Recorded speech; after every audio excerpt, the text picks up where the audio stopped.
folks. Aaron here, and I'm with Jorge Fontanez. Fontanez. I'm going to do that over.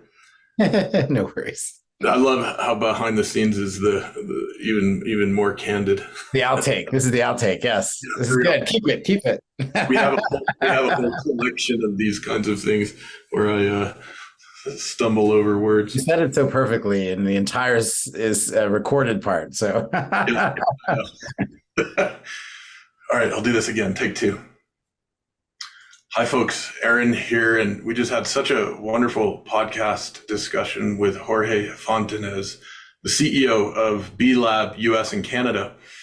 And Jorge, it's such a pleasure to be connected with you and to have had this wonderful conversation with you. My notes are full on the page here from which I will distill things into the podcast show notes when we publish. And I have a couple of things I'm really excited to follow up with you on, but just first and foremost, want to thank you for taking the time to visit with us, not only for the main podcast interview, but also for this behind the scenes segment. oh, it's a pleasure, Aaron. Thanks for taking more time to just chat. I guess more informally, but I've enjoyed the conversation so far today. Totally. Yeah, one of the things that's front of mind for me at the moment is, and part of the joy I get doing, what we're doing with the Y on Earth community, which is in many ways similar to the connectivity you guys are doing as well, is connecting and introducing folks. And I'm thinking I'd love to make an introduction between you and Dr. Jandel Allen Davis, and I'm really wondering if you guys have any hospitals certified, if that's on your radar, because I wonder if she might find that to be an interesting possibility or opportunity on her end. Yeah. Oh gosh. We operate in hundreds of sectors, and now you've got me thinking as to whether or not we have a hospital that's a certified B Corp. I'm not aware of one, but I would go to our directory to find out. Yeah. We certainly have, oh God, I think we have some clinical service providers. But I don't know of any hospitals. So that's some homework. Cool. Yeah. And not at all to sort of put you on the spot with the answer to that, but it'd be fun to see if that's something that might be of interest on her end and on your end. And again, back to that notion of like competitive advantage, not only for where we choose to purchase our products and services as consumers, but also where we choose to work. And I know she does so much around service leadership with her team that they were actually just ranked in the top 10, I want to say, of the best smaller, medium-sized companies to work for by, is it Forbes who just put that out? Wow. And I think that's due in large part to the culture they have among their workforce. I mean, it's quite an aspiration of ours too, Aaron. I'll admit. I mean, I think one of the themes that you're wanting to kind of bring forward here is like how we think about competitive advantage. And one way I think about that for our organization is the well-being of our team is a competitive advantage. The health of our team is a competitive advantage. Our ability to build a thriving culture where people want to work is a competitive advantage. So from a health perspective, we didn't talk a lot about this before, but, I don't disassociate myself from my own, I don't disassociate myself from the desire that has been become more prominent in today's culture for wanting to work at a place that values its people. And, sometimes I have to remind myself of that, because of the position that I hold. But I want to say that we too often try and separate our lives outside of work from the work itself. when in reality, doing just that creates harm, right? Not being able to show up as our full selves at work creates harm. So I'm not familiar with the expert that you mentioned, but I'd be super curious to meet them and try and like understand like how does the work of the health sector relate to what some of us would call systemic issues of well-being. We are unhealthy as a people, right? Because of the culture that we've created that manifests the continuous pursuit of profit, growth for growth's sake, without taking into account the impact on people and the planet. Yeah, no doubt. Yeah, we could have a whole other follow-on conversation at some point regarding the wellness dimension of all of this, and I actually think it would be very worthwhile to do at some point, because it's one that affects all of us and is, I think, really important for all of us worldwide. Which sort of brings me as a segue, Jorge, into this ESG thing that's unfolding. And I'm struck at the moment that, one of the ways we could frame the ESG thing is that many folks are engaged in trying to make the world better and trying to make life and wellness and prosperity and the thriving of people and communities worldwide better. And why would there be pushback or blowback or resistance or folks mobilizing to oppose that? I'm not sure I quite get it. And I think I might get it in terms of the cultural vitriol that we've been seeing on the increase over the last several years, but I otherwise don't really quite get it at all. Yeah, I mean, there's so much to that question. Because so one of the thought leaders in this space, in the sort of racial equity space, is Heather McGhee. Heather McGhee wrote a book whose title is now completely leaving my mind. It will come to me. But the point that Heather makes in the book is that racial solidarity is necessary for us to create the world that we at B-Lab are envisioning, but I think that the world also seeks. I'm going to look it up because it's important. Perfect.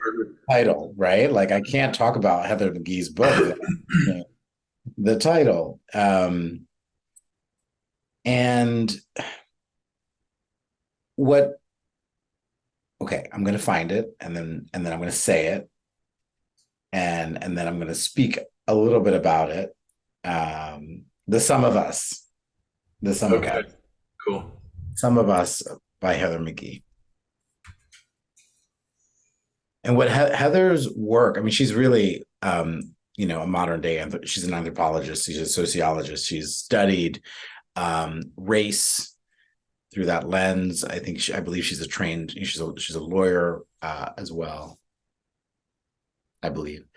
And, this book is a culmination of her research in trying to understand the intersection of public policy and culture.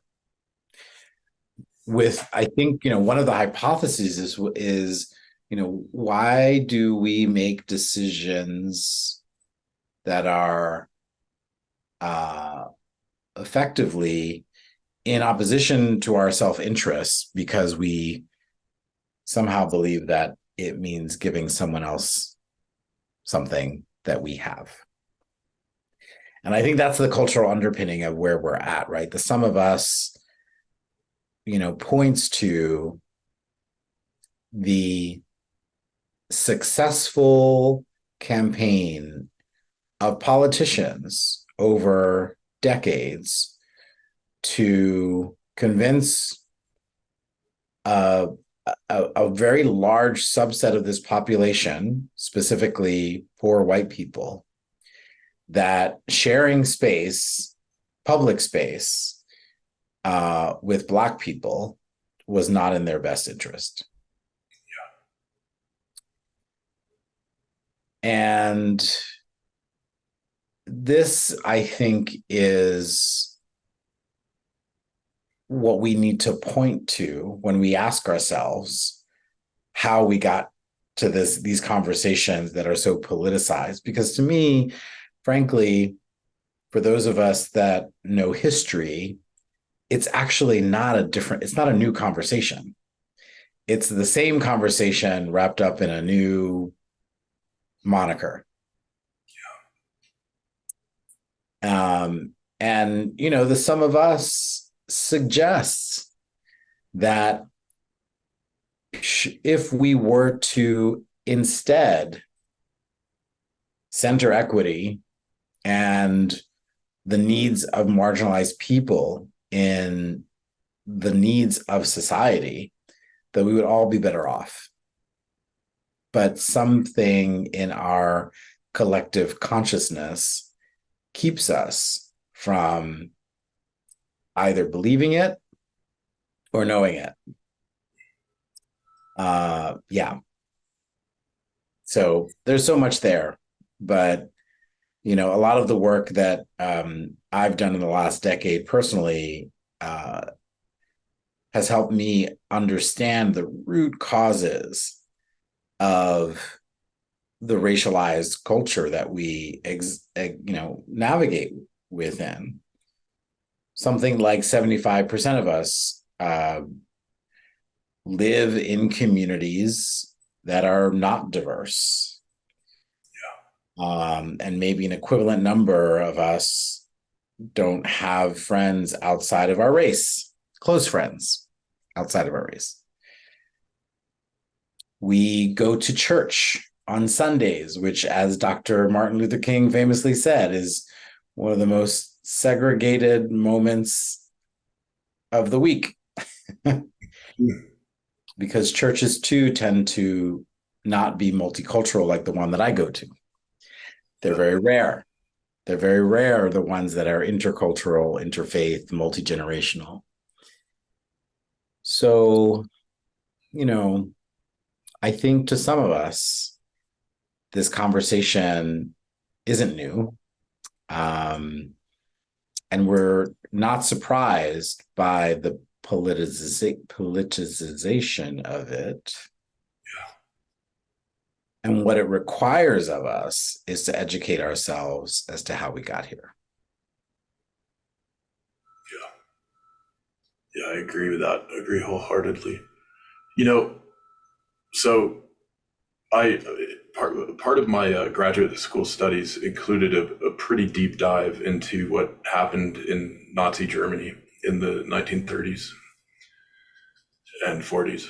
And I think that it's not a stretch to say that we've been here in this country as close to the edge of fascist co-optation now as maybe we've ever been as a nation.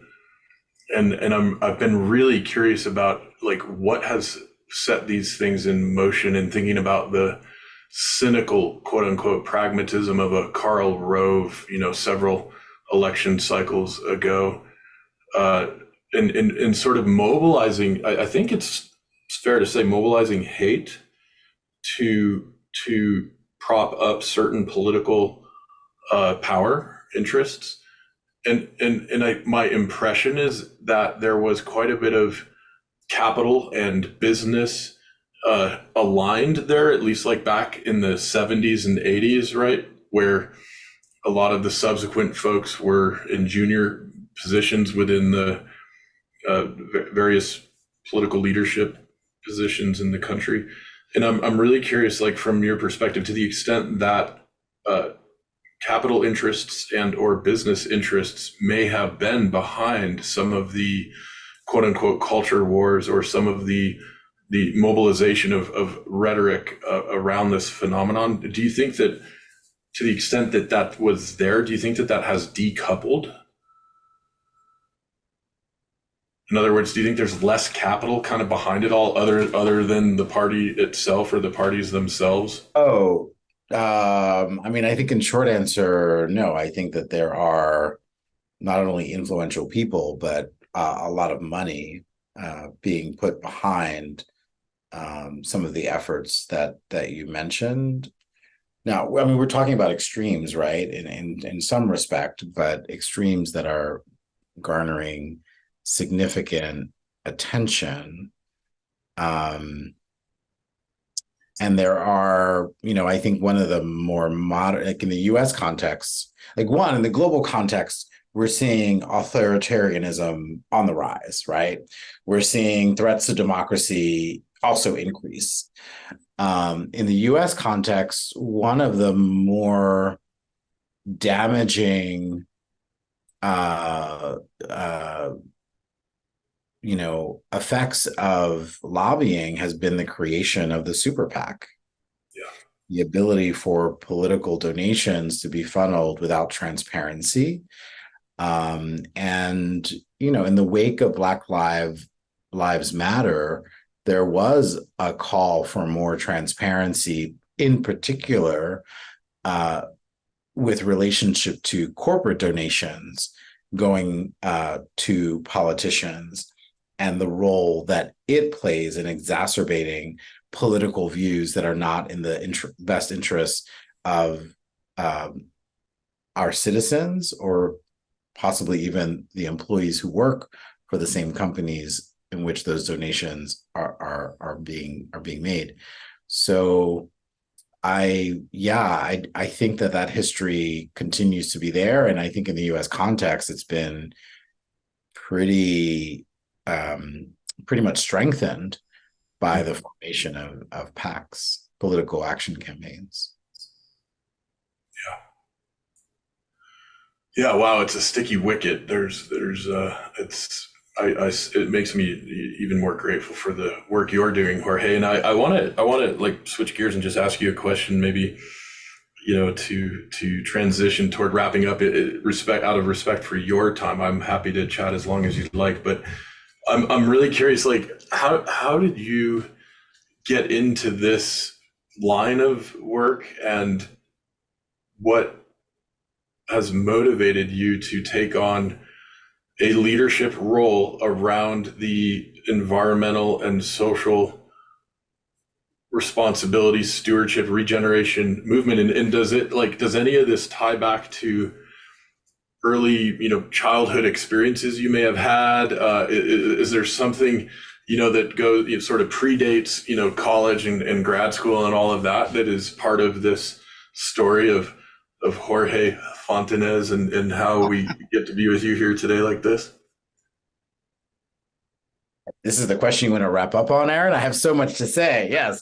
Go So, I mean, a couple of things. Look, I mean, I grew up, as I mentioned, I come from parents who were born in Puerto Rico, who had who instilled in me a very strong connection to the land, not just Puerto Rico and the land itself, but what it means to grow fruit and vegetables. I grew up with an apple tree in my backyard. My father has always gardened. We had more tomatoes in my house than my mom knew what to do with. And our tradition as a family was to grow gandules, which is a staple of one of the rice dishes that we love. And so summers were just, by this time in August, September, our house was like abundant. So much so that my mother would, come up with all kinds of recipes for what to do with there were green apples that grew in our backyard. And so she would make applesauce and cake with apples and apple pie. And it was just like apple extravaganza, right? That is what it means to be connected to the land. And I definitely grew up with that. I also remember a very specific moment when I chose not to have an air conditioner in my room because chlorofluorocarbons were a thing, and like, you know, this was one of like the early days of like fear being used as a motivation for educating people about the dangers of what was happening to our ozone layer at the time, and we didn't really fully understand that climate change was a thing and how it would affect us decades later. But I refused to put an air conditioner in my room because I was literally like petrified that we were putting this bad stuff in the air, exposing the ozone layer and potentially killing our planet. And I didn't even really know what I was talking about. I just remember, you know, being really affected by having that information. How old were you then? I don't know, 10, 11, something like that. Yeah. Um, And so, you know, those are two examples of like how my own consciousness of, you know, regenerative practices and you know what it means to like live on this planet were there. My corporate experience was also quite formative. I mentioned the work at Alcoa. They are the reason why I am sitting here today, because of their own ambitions at the time to set zero greenhouse gases as a goal, zero water use as a goal, zero incidents in the workplace as a goal. This was back in the early aughts. And I thought, whoa, like I don't hear anybody in business talking about externalities in a way that informs their strategic plan. And they helped me understand that it was possible to actually create value by reducing your footprint, right? And I also saw what it took, which was leadership, making it that commitment, but also transforming the culture in a way where, as an employee of the organization, safety was the number one priority in the offices that we managed, as if we were on a factory floor. The conditions under which we had to ensure the safety of our employees in offices was at the same level of awareness as if we were operating on a factory floor. That's how you change culture, right? By understanding that you have to change the practices that underpin, and you raise the awareness of your employees to champion that work. And then ultimately Alcoa, you know, changed an industry. So I have, in some ways, I have spent my decades since leaving Alcoa looking for where else I could, you know, be part of that kind of change. And I found it at B-Lab. I love it, and I love when the cultural barriers between what we call white collar and blue collar work are dissipated and no longer as strong. Yeah.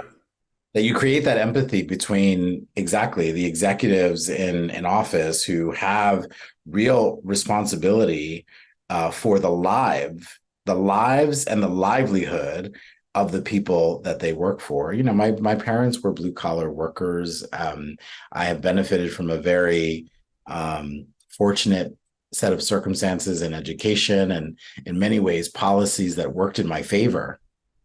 And so I believe very much that we can change it. We can change the things that we're looking to change. Yeah, so I'm just grateful to be here. I love it, and just a little nerdy note. You know, one of the more impactful books I read was by O'Neill. Paul, I think it's Paul O'Neill, who was Oh, running. no.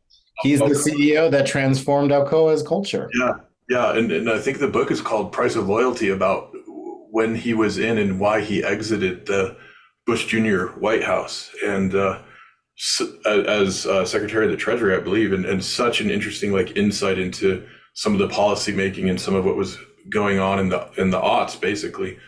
Um, I've not read that book. I Okay. should. Yeah, Yeah. it's quite something. I have high respect for him based on what I know just through the lens of the book. But I didn't even know about all of his leadership at Alcoa around these issues. That was his legacy, absolutely, at Alcoa. I felt it. I arrived just as he was joining the Bush administration, and but it continued, without him, and yeah, so many people I think benefited from that. I also grew up Catholic. We never talked about that today, Aaron, but you know, Mm.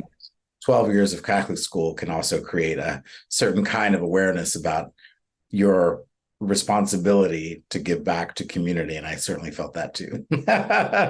Love it. I had a feeling I actually went to a Jesuit high school and yeah, already was deeply involved in environmental, and we had our Amnesty International chapter and all kinds of wonderful social and ecological things that we were engaged in back then. So I imagine you and I have even more we could talk about. And you know, Jorge, I love talking with you and could talk for hours and also love action and getting stuff done too. And just want to thank you again for taking the time to visit today. It's been a real joy, and hope to stay in touch and Yeah. continue the conversation. Well, I'm going to be in Denver very soon, Aaron. So I think that might happen. We'll look out for you. I know you're in Boulder, right? So we'll try to make a meetup happen. Sounds great. Okay. Cool. Look forward to it. Thanks for inviting me today. I really enjoyed the conversation. Yeah, likewise, Jorge. Thank you. Take care. Bye. The Y on Earth Community Stewardship and Sustainability podcast series is hosted by Aaron William Perry, author, thought leader, and executive consultant. The podcast and video recordings are made possible by the generous support of people like you.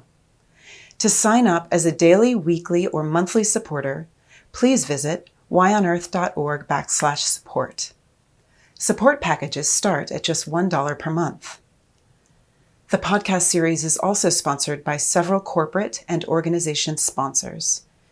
You can get discounts on their products and services using the code YONEARTH, all one word with a Y. These sponsors are listed on the yonearth.org/support page. If you found this particular podcast episode especially insightful, informative, or inspiring, please pass it on and share it with a friend whom you think will also enjoy it. Thank you for tuning in.